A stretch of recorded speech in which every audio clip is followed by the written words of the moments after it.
Have you ever felt that as a Muslim woman, there are not enough Islamic programs out there dedicated to just you? Have you ever had questions run through your mind about your role as a Muslim woman, your rights and responsibilities, or just general matters? Just Us Women is a program dedicated to you, the Muslim woman. Islam Life Radio has tailored Just Us Women to meet the needs of our Muslim sisters in order for them to gain authentic knowledge. Our host and teacher for this program, Ismaa'eel, will deliver and expand your minds on various topics related to women's fiqh, motivational talks, and how to be among the best women to earn Allah Azza wa Jal's pleasure in this life and the next, inshaAllah. So be sure to join us every Thursday at 7 p.m. Eastern Standard Time with Just Us Women, brought to you by IslamLifeRadio.com. Provocative. Education coming full circle.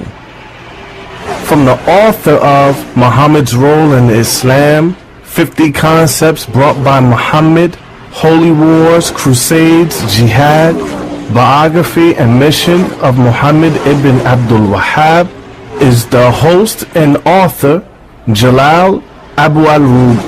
Provocative challenges false perceptions and misconceptions about Islam, the Quran, Muhammad, and Islamic law. Not intimidated and unafraid to answer all questions about Islam according to Allah's book and Islam's messenger. Tune in to listen and or engage the host with hopes, doubts, criticism, or fears as we bring your Islamic education full circle by spreading the truth of what Allah has ordained on His creation. Provocative. Education coming full circle.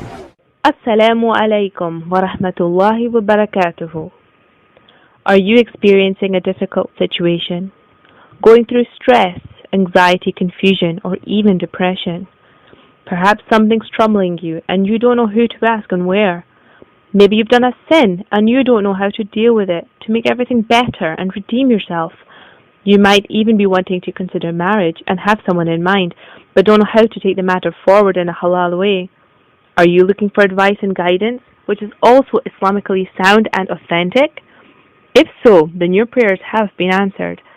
Islam Life Radio is now offering a free, confidential, anonymous, impartial, and non-judgmental counseling service based on the Quran and authentic Sunnah.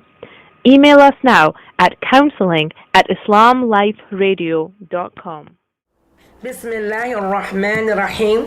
Alhamdulillahi Rabbil Alameen. Sallallahu ala nabiyyina Muhammad wa ala sahbihi wa sallam.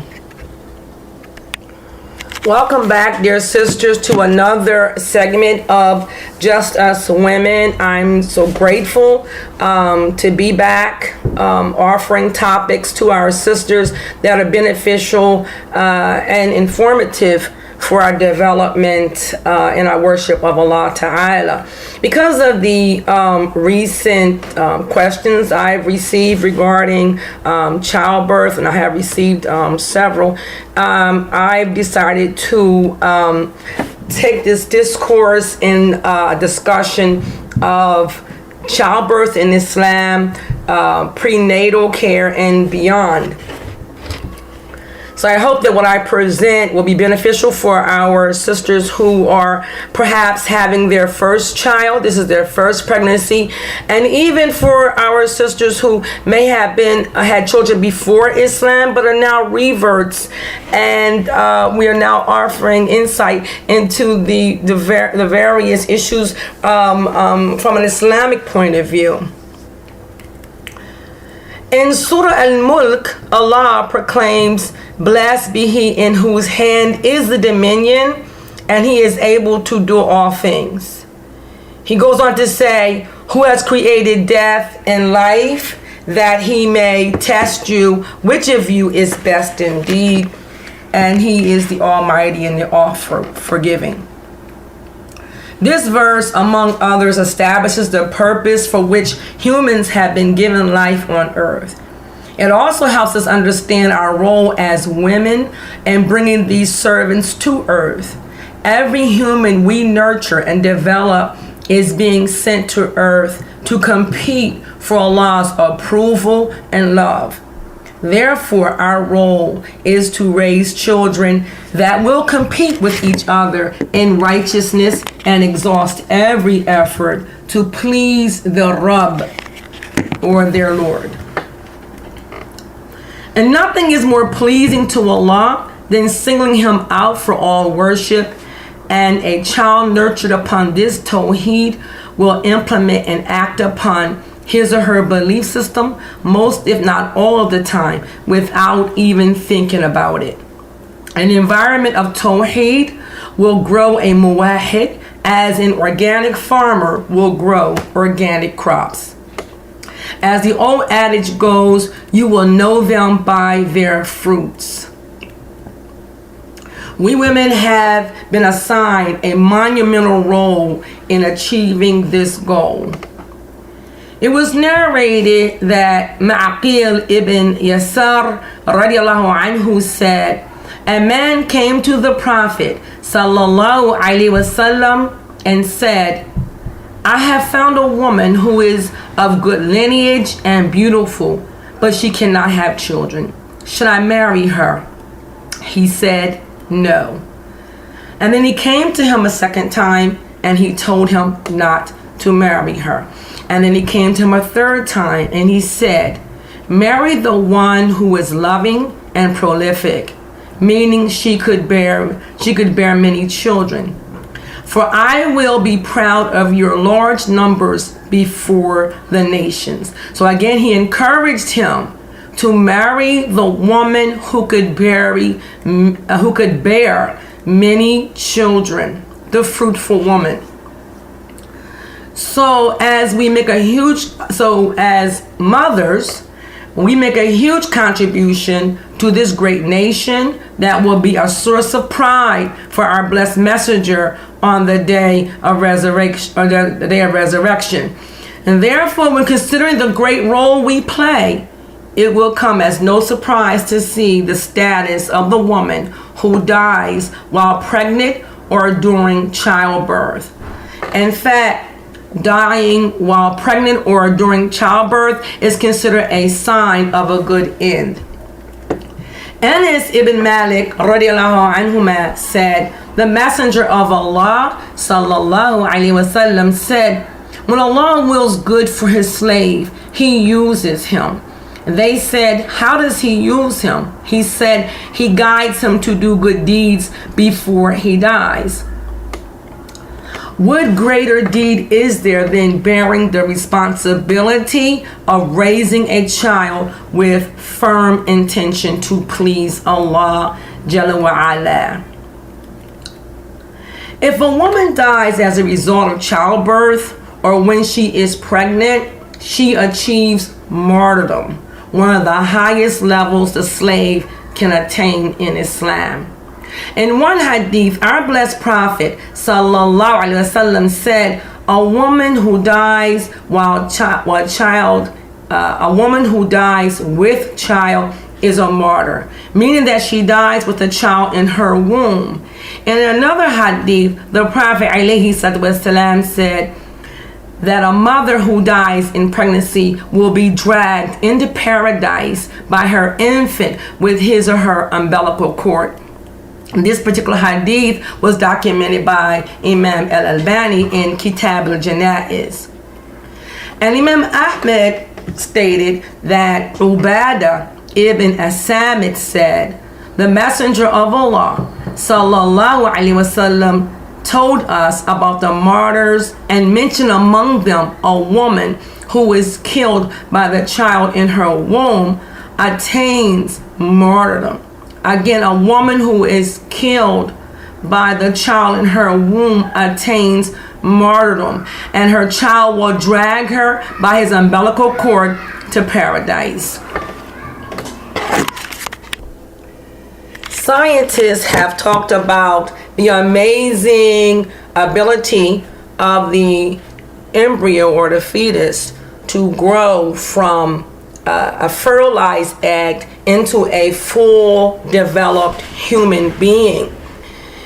However, Allah Ta'ala has talked about the miraculous development of the embryo in the Quran 1400 years ago, before there was the ability to see this development in ultrasounds and under the microscope.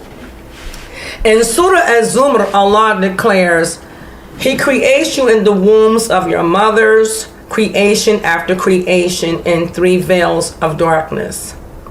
And regarding this ayah, Ibn Kathir rahimahullah stated, it means Allah preordained you in your mother's wombs, meaning in stages one after another. Each of you is first a nutfa, mixed drops of male and female sexual discharge.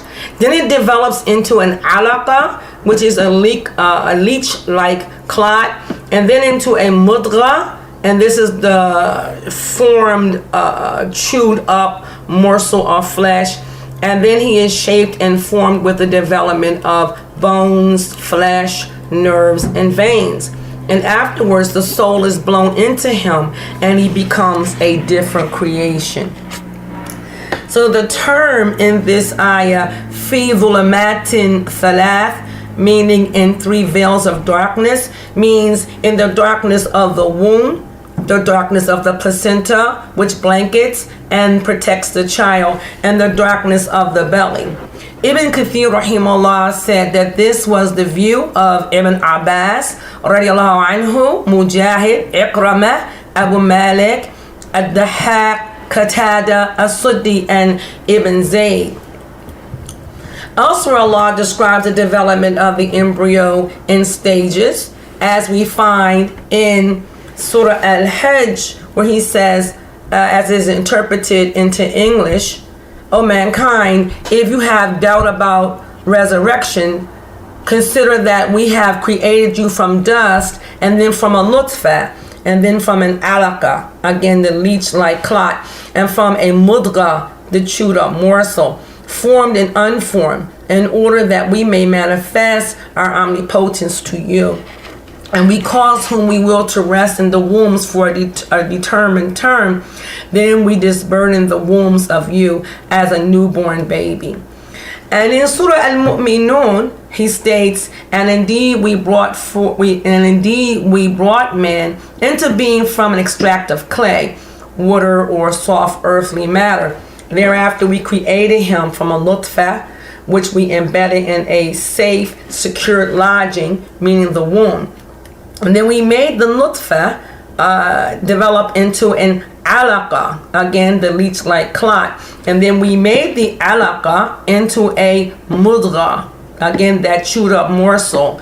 And then we made the mudgha develop into bones. And then we clothed the bones with flesh. And out of this we developed a different creation. So blessed is Allah, the best of all creators.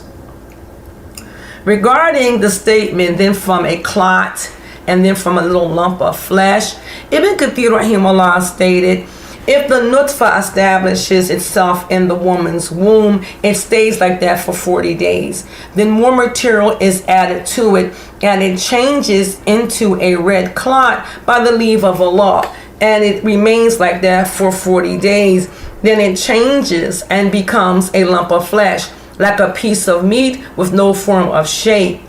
And then it starts to take on a form of shape and develop a head, arms, chest, stomach, thighs, legs, feet, and all its members. Sometimes a woman miscarries before the fetus is formed, and sometimes she miscarries after it has formed. Regarding the term some formed and some unformed, Mujahid rahimahullah said, this means the miscarried fetus, formed or unformed. When 40 days have passed of it being a lump of flesh, then Allah sends an angel to it who breathes the soul into it and forms it as Allah wills, handsome or ugly, male or female. He then writes its provision, its allotted length of life, and whether it is to be one of the blessed or the wretched. It was recorded in the 2 Sahihs that Ibn Mas'ud radiallahu anhu said that the Messenger of Allah, who is the true and truly inspired one, told us, every one of you is collected in the womb of his mother for the first 40 days. And then it becomes a clot for another 40 days. And then a lump of flesh for another 40 days. And then Allah sends an angel to write 4 words. He writes his provision, his deeds, his lifespan, and whether he will be blessed or wretched. And then he blows the soul into him. This is such a magnificent process that we have the honor of participating in. The process of bringing an infant into the world carries with it many implications from the physical and spiritual aspects. Being a mother of 6 and grandmother of 6, I want to do my best to provide guidance to the Muslim mother and during this great process with all of its various outcomes. Navigating pregnancy and childbirth successfully takes all of our energy and effort and can be both physically and emotionally challenging to the mother and even the father. Knowing the rulings regarding pregnancy and childbirth will inevitably make this task easier for all involved, especially the mother carrying the burden. What are the do's and don'ts as they are laid down in the Sharia? We begin with medical treatment. A Muslim woman may find herself challenged with securing competent medical care because of the issue of exposing her body to those normally forbidden to see her without hijab shar'i. And Sheikh bin Baz rahimahullah was asked, what is your opinion on the issue of women and doctors?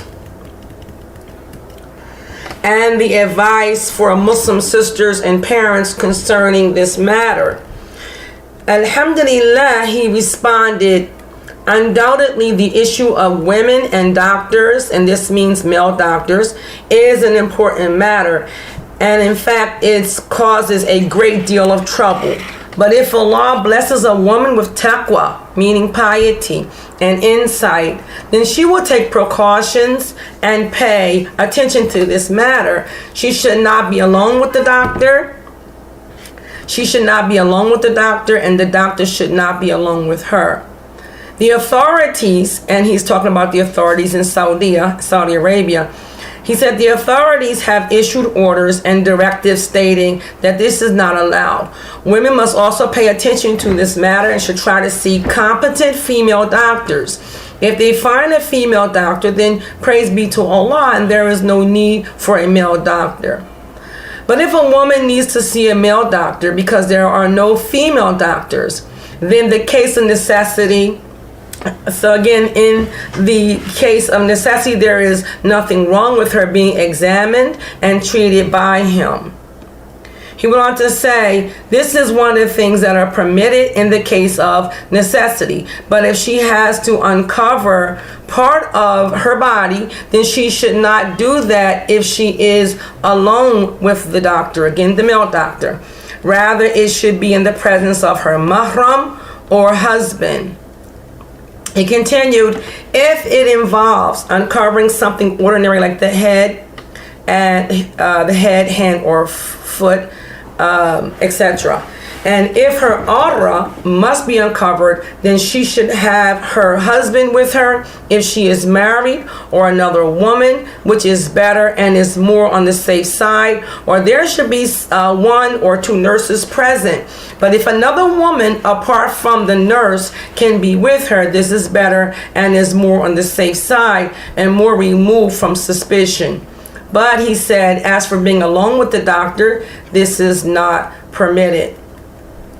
So we should do our best to seek out a female doctor, preferably Muslim, first, and then if that is not possible, then we have been given a dispensation. We have been given a dispensation to seek a competent male doctor to oversee our medical treatment. So this, of course, is not just for the pregnant Muslim sister, but this is this can be applied generally in the care of Muslim women. And this is a real issue for us in the West, because it might be difficult for us to first find a Muslimah, a Muslim female doctor that can oversee our care, especially in small towns like where I live. In bigger cities, it might not be so difficult.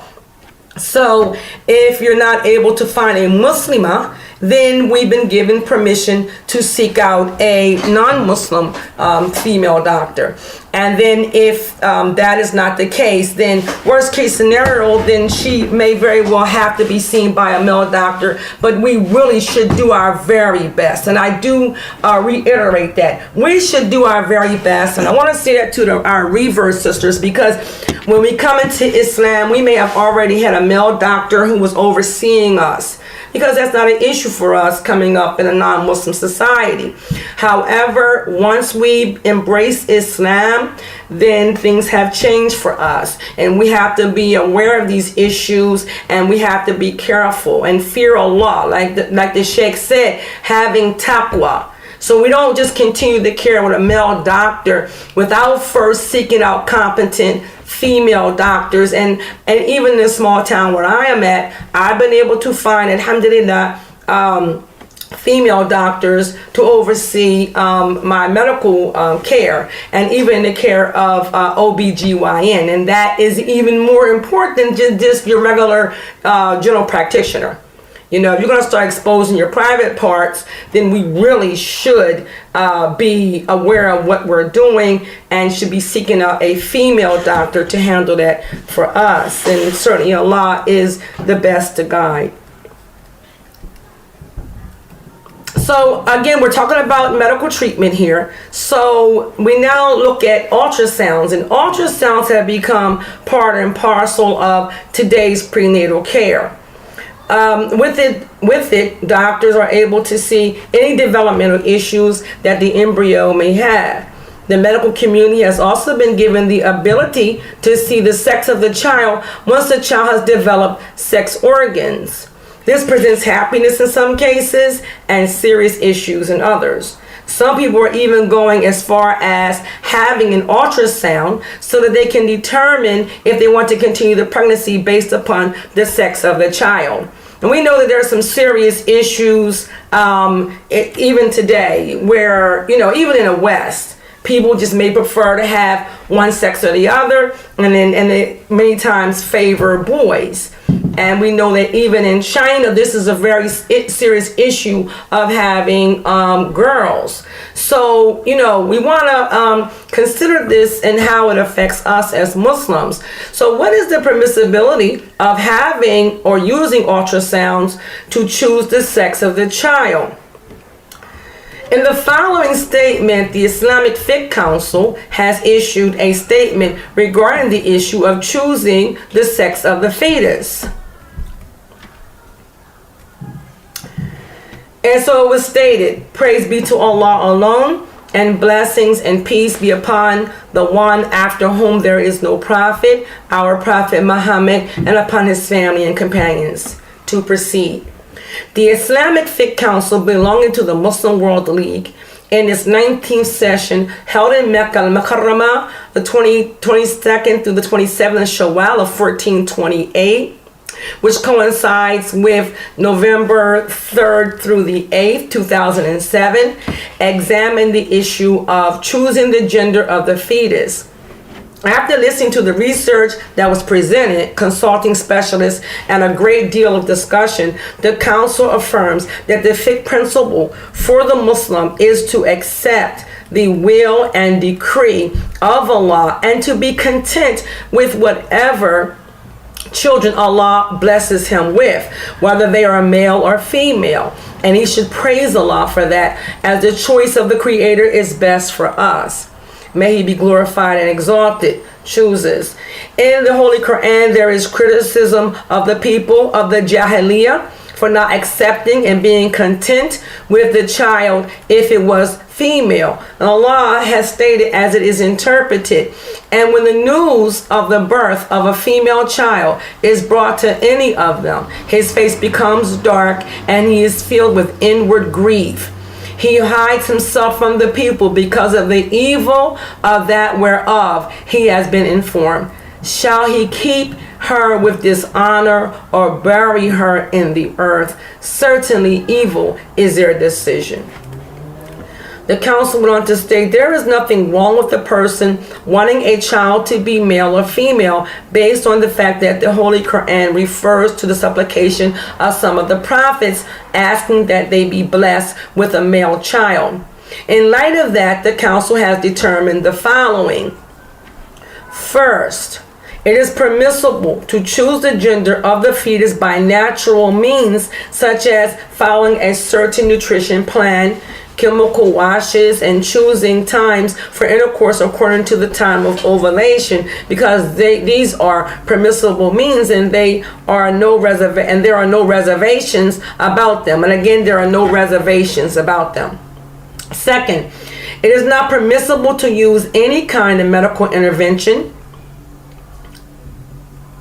Again, it is not permissible to use any kind of medical intervention to choose the gender of the fetus, except in cases of medical necessity with regard to hereditary diseases, which affect males but not females, or vice versa.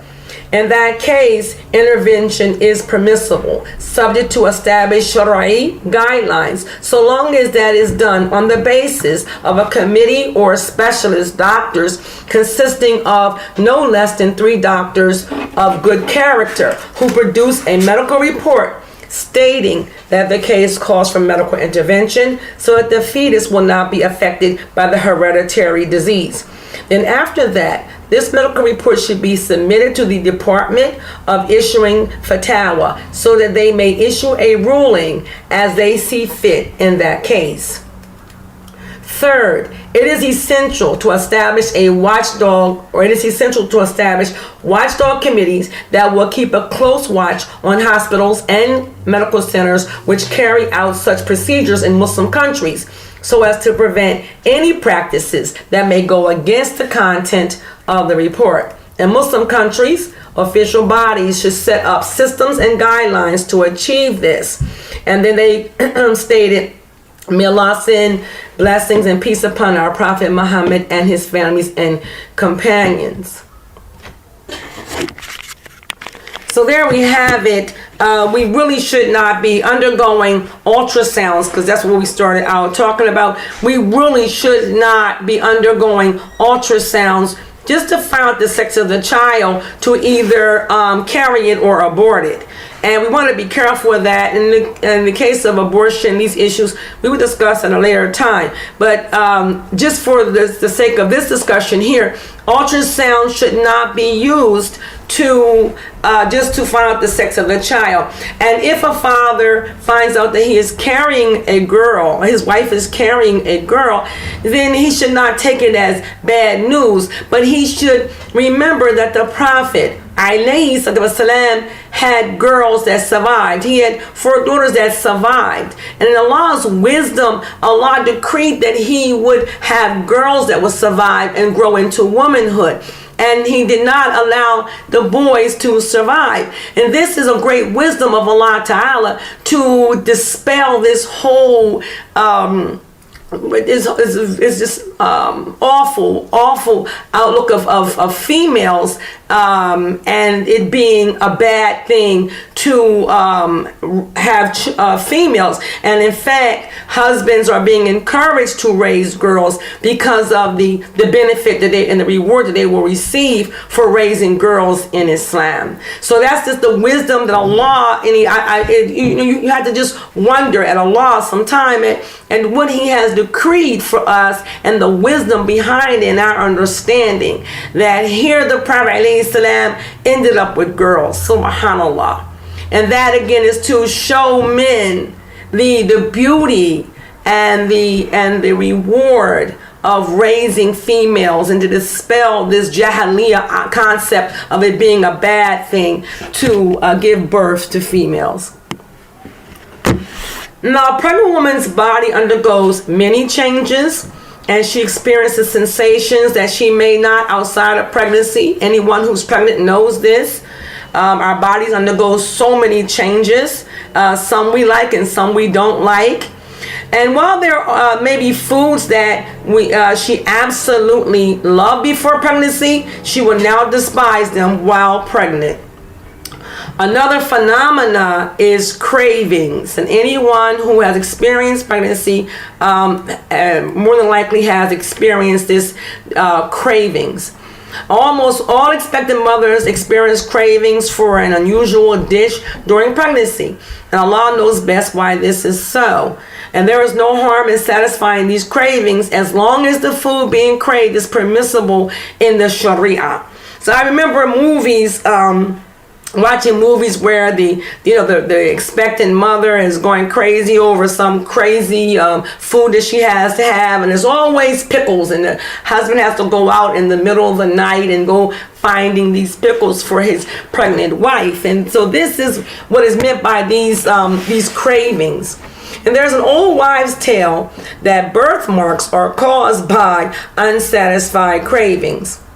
Some women believe that birthmarks may appear in the shape of items that were craved. For example, if a woman craves strawberries, her baby may have a strawberry birthmark. So I remember hearing these kinds of things, but we have to keep in mind that this is superstition, and it has no place in Islam. The child is not going to have a birthmark of some crazy thing that the mother was craving. So again, there's no harm in the husband getting these things for his wife to make her feel better with these cravings and to satisfy her cravings. So as long as it's permissible and it's not something haram, then the husband is certainly encouraged to be kind to his wife and to provide these items for her. Now we turn to incontinence and secretions during pregnancy. So during the third trimester, space becomes constricted and the baby is putting pressure on all of the mother's nearby organs, including her bladder. And this, along with hormones and the increased amount of fluids her body is utilizing while pregnant, puts a lot of pressure on her bladder. This inevitably leads to urine leakage and incontinence, which in turn causes great concern regarding the prayer. But not to fret. Islam has made allowances for those suffering from incontinence, even outside of pregnancy, because there are some women, especially after pregnancy and as we get older, we women tend to maybe have an issue with incontinence. So Islam or the Sharia has made a dispensation for those suffering in this condition. When Sheikh Muhammad ibn Salih al-Uthaymeen was asked about the various secretions a woman may experience during pregnancy, he responded with the following. What appears to me to be the case after studying the matter is that the fluid that is emitted by a woman, if it does not come from the urethra and in fact comes from the uterus, it is tahir, meaning that it is pure, not affecting our, meaning that it does not affect our religious purity for our worship. And this is the ruling on these secretions with regard to the tahara. And that again is the ritual purity for our worship. They are pure, he said, tahir, and do not make the clothing or the body najis or impure. With regard to the ruling when it comes to wudu, this secretion invalidates wudu unless it is continual, in which case it does not invalidate wudu. But the woman should not do wudu for prayer until after the time of the prayer has begun and she has taken protective measures, meaning that protective measures, as we would understand, that she would put on some kind of a pad or whatever after she has cleaned herself up. He went on to say, but if it stops and starts, and it usually stops during the times of prayer, then she should delay the prayer until the time when it stops, so long as she does not fear that the time for the prayer will end. If she is afraid that the time for prayer will end, then she should do wudu and take protective measures and pray. It makes no difference whether discharge is small or great, because it is all coming from the same place. So either a little or a lot of it invalidates wudu. And how about bleeding during pregnancy?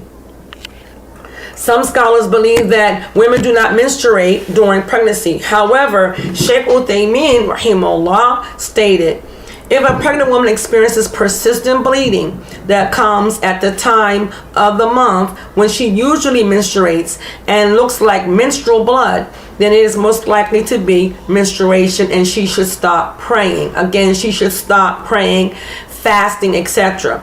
because of that. The only difference with regular menstrual blood is that it has no bearing on the iddah, and that is the waiting period in the case of divorce or widowhood, because pregnancy is the stronger factor in that case. However, it is understood that it is rare for pregnant women to menstruate, and this is my statement. It is rare for pregnant women to menstruate. So if she is experiencing any blood that is not considered menstruation or nifas, and that's postnatal bleeding at the end of her pregnancy, then it is considered istihada, and she should continue to pray and fast and even have relations, marital relations with her husband. So let's turn to the issue of praying, because just as the increase in size, the increase in size that affects the bladder as the baby grows, causing urinary leakage, it may also make it difficult for the expectant mother to prostrate in salah. And if that is the case, Islam does not require her to do that, which she is incapable of doing, and she has been given a dispensation from the Sharia to do as much as she is able. Allah states in Surah At-Taghabun, as it is interpreted, so keep your duty to Allah and fear Him as much as you can. And in verse 286 of Surah Al-Baqarah, He also states that He doesn't burden a person beyond his scope. The Prophet Sallallahu Alaihi Wasallam also made things easy for his followers when he said, if I command you to do a thing, then do as much of it as you can. Imran ibn Hussein radiallahu anhu clarified that directive when he said, I was suffering from hemorrhoids, and I asked the Prophet Sallallahu Alaihi Wasallam about praying. He said, pray standing, and if you cannot, then sitting, and if you cannot, then lying on your side. Therefore, if a pregnant woman is able to pray standing up, she must stand. However, if she finds it too difficult to stand, she can sit while praying. And again, this is a serious difficulty on her. It's not that she doesn't feel like it. And again, bearing 6 children myself, I understand the issues of being tired, and it can be very burdensome. However, we know if we really are capable of standing and if we are not. And if we are truly incapable of standing, then we have been given permission to sit. However, if we can stand, we should do as much as we can. So it is permissible to sit on a chair or on the ground. It depends upon what is more comfortable to the pregnant woman. The Prophet ﷺ said, if he cannot, then sitting. From his statement, he said, and if he cannot, then sitting. And he did not state how one should sit. So that is open to her discretion. And Sheikh bin Baz rahimahullah said, Whoever is able to stand but is unable to bow or prostrate is not relieved of the obligation to stand. Rather, he should pray standing up and then lean forward for ruku'ah, meaning while he's standing, and then sit and lean forward for sujood. And he should make leaning for sujood deeper than that for ruku'ah. If he is only unable to prostrate, then he should do ruku'ah and then lean forward for sujood. If during the prayer, the Sheikh said, if during the prayer the sick person becomes able to do something that he was unable to do, such as standing, sitting, bowing, or prostrating, he should start to do that and continue from whatever he has already completed of his prayer. Now, this is, of course, this talk is in reference to the pregnant woman and what she's capable of doing. And this is a dispensation that's been given to her because of the difficulty of carrying your load, especially in the third trimester, when you're really, really big at that point, and everything just makes you so miserable, and it's just so difficult on you. But I just want to make a note to just our sisters in general now, that if you are sitting in a chair, and I've noticed this phenomenon, I'm going to mention it again because I have noticed this phenomenon more and more lately than I've ever mentioned in the 30-some years that I've been a Muslim. More and more chairs in the masjid. And I'm not saying that there are not sisters with legitimate issues regarding standing. But I would just like to say that whatever is required for this to make the salah sound is required. So in other words, standing is a pillar of the salah.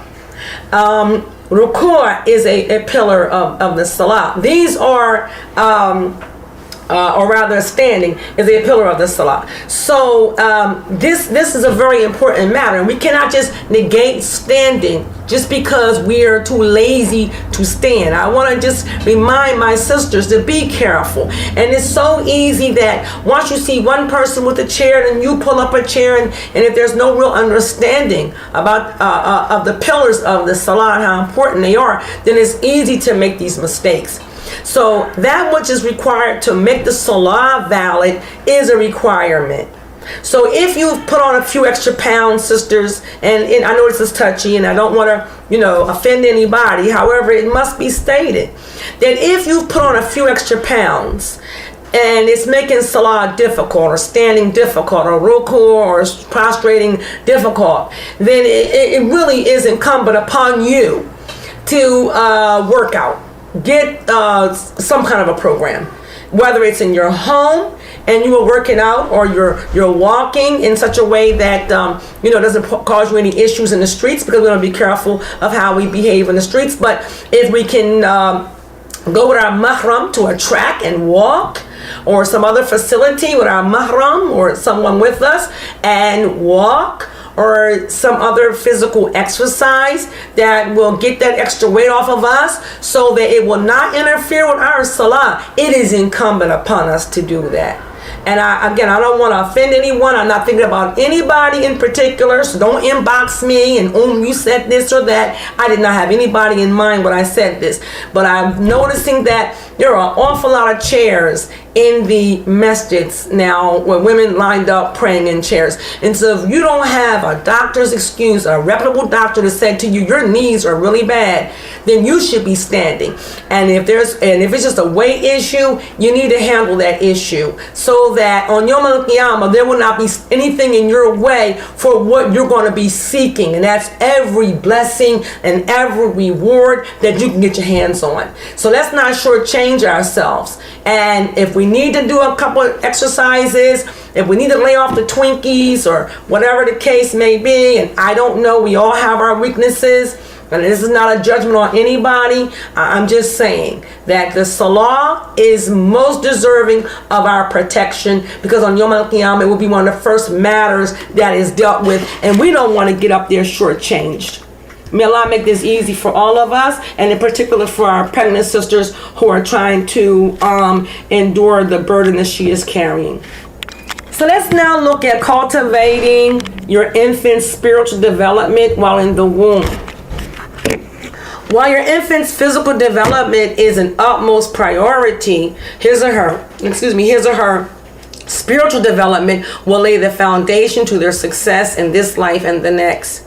The mother's daily recitation of the Quran plays a monumental role in her child's spiritual development. Studies show that not only do infants hear the mother's speech, but they may understand her and are already learning language from her while in the womb.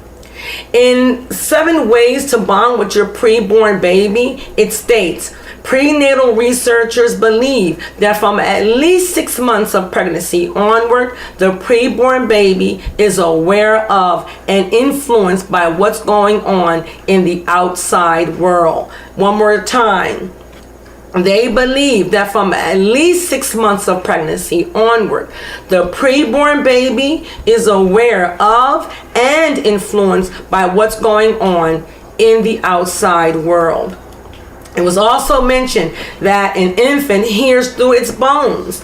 A study undertaken by U.S. Navy researchers have revealed that underwater human beings hear through their bones. Subhanallah. The study found that humans hear through bone conduction, which bypasses the outer ear and the ossicles of the middle ear. Instead, sound comes through the mastoid, or the bone you can feel if you put your fingers behind the ear. By using bone conduction, the human ear can actually receive sounds at frequencies way higher than most people would have expected. And this was taken from Underwater Humans Hear Through Their Bones by Jennifer Goodwin. And that being the case, the best speech for a developing slave of Allah to learn is the speech of his or her Rabb, his or her Lord. In a number of verses of the Quran, Allah mentions the creation of a human being in its mother's womb. And in almost all of these verses, he mentions a developing embryo's ability to hear or listen before any other bodily functions. In Surah Al-Insan, Allah informs us, as it is interpreted, "Lo, we created man from a drop of thickened fluid to test him, so we make him hearing, knowing." In Surah An-Nahl, verse 78, we find, "It is he who brought you forth from the wombs of your mothers when you knew nothing, and he gave you hearing and sight and intelligence and affections that you may give thanks." In Surah Al-Mu'minun, we find, "It is he who has created you," meaning the faculties, he has created for you the faculties of hearing, sight, feeling, and understanding. One more time. "It is he who has created for you hearing, sight, faculty, and understanding. Little thanks it is you give." And then in Surah As-Sajdah, we find, "But he fashioned him in due proportion and breathed into him something of his spirit, and he gave you the faculties of hearing and sight and feeling and understanding. Little thanks do you give." So based upon this, it is clear that an expecting mother should spend time daily reciting to her infant and busying herself obtaining beneficial knowledge of Tawheed and other pertinent subjects of Aqidah. And we cannot say this enough. Whatever is in the environment of this child will grow out from that environment. And what is more important and pertinent than Tawheed and other subjects of the correct Aqidah of Islam? Now, playing the recitation of Quran can also be very beneficial for a mother who hasn't mastered the proper recitation of the Quran. Maybe she's a new Shahada and she's not able to recite the Quran correctly with the proper tajweed. Then it is best for her to play recitation daily throughout the home for her infant to listen to this And also she should be in class studying. And her child will benefit right along with her. If she's learning Al-Fatiha in class, then her infant that she is carrying in the womb will also be learning Surah Al-Fatiha in its proper pronunciation. So again, if she's a new shahada, or she's not able, she hasn't had the benefit of a Quran class, then she should play the recitation of the Quran throughout the home so that her infant can hear it. And it's also good to be playing Al-Baqarah throughout the home anyway. And she should also try to be in an atmosphere where the child can hear the adhan. She should also, of course, be spending her mornings and evenings with adhkar, the various dhikr. She should also spend time in the morning and the night making ruqya over herself and for the benefit of her infant. And I want to caution our mothers, especially the new mother. She's real excited. I know I was when finding out you're pregnant. This is just a big deal. The first child is the biggest deal, and after that we sort of calm down some. However, I just wanted to say that, just as a reminder, because the reminder benefits the believers, and that is, be careful of posting your happiness on the social networks. It's been mentioned that we don't want to tell anybody about being pregnant until we're 5 months and all of that, because for fear of aborting the infant and whatever. And we're not getting into suspicion here. However, we are aware that Hesed is real.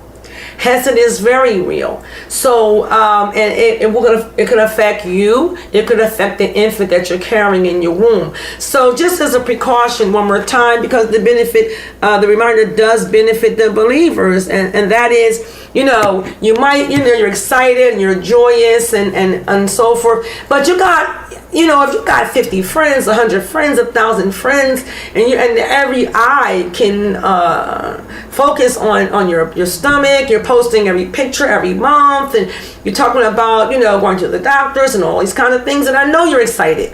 However, one, it might be hurtful to a sister who has not been able to become pregnant as of yet. So that may be very hurtful to her. She might not, she might be happy for you, but at the same time, it might make her sad about her own condition. So, and then, of course, there are those who are just, because for every blessing Allah blesses you with, it's going to make somebody a little envious. So, have some patience and just, just avoid posting all the pictures on these social networks of your belly growing and the baby is this way now, and then even when you have delivered your child, posting the picture of the newborn. And we'll get more into that, because this is only the first segment in this discussion on childbirth in Islam. I do intend to go through mashallah, tabarakallah, and I ask Allah's assistance in this to go through the labor and delivery as well. So again, this is only the first segment, so we will cover some of these topics again and reiterate them. But for now, this is what I have for today as a beginning on this topic: childbirth, prenatal, and beyond. Childbirth in Islam, prenatal, and beyond. And so I welcome you to continue with me. And by the way, if you have any questions, which prompted this, as I mentioned early in the beginning, is that receiving questions from our sisters regarding childbirth. And so it said to me, let's take this course for now. So if you have any questions regarding this topic, childbirth in Islam, prenatal, and beyond, anything in this I've mentioned so far, and any concerns at all regarding pregnancy and delivery, then please post them to the wall of Just Us Women on Facebook. You're welcome to post them there. You're welcome to post them directly into my inbox as well. Inshallah, I would love to hear from you and your concerns and anything that you may want to share concerning this. Any thing I've said today, I pray that it has been a benefit for our sisters, and then I ask Allah to write it as a benefit for myself and then for Islam Life Radio, and may Allah reward the administration of the radio station for all of their efforts. I ask Allah to reward them and for all of those who helped to make this a possibility. And if I've made any mistakes in what I presented, then it's certainly for myself and Shaitan. And anything that was correct was from Allah, and I'm grateful for that. And I ask Allah to forgive me for any mistakes that I may have made. So until next time, sisters, subhanak Allahumma bihamdik, ashhadu an la ilaha illa ant, astaghfiruka wa atubu ilayk. Assalamu alaikum wa rahmatullahi wa barakatuh.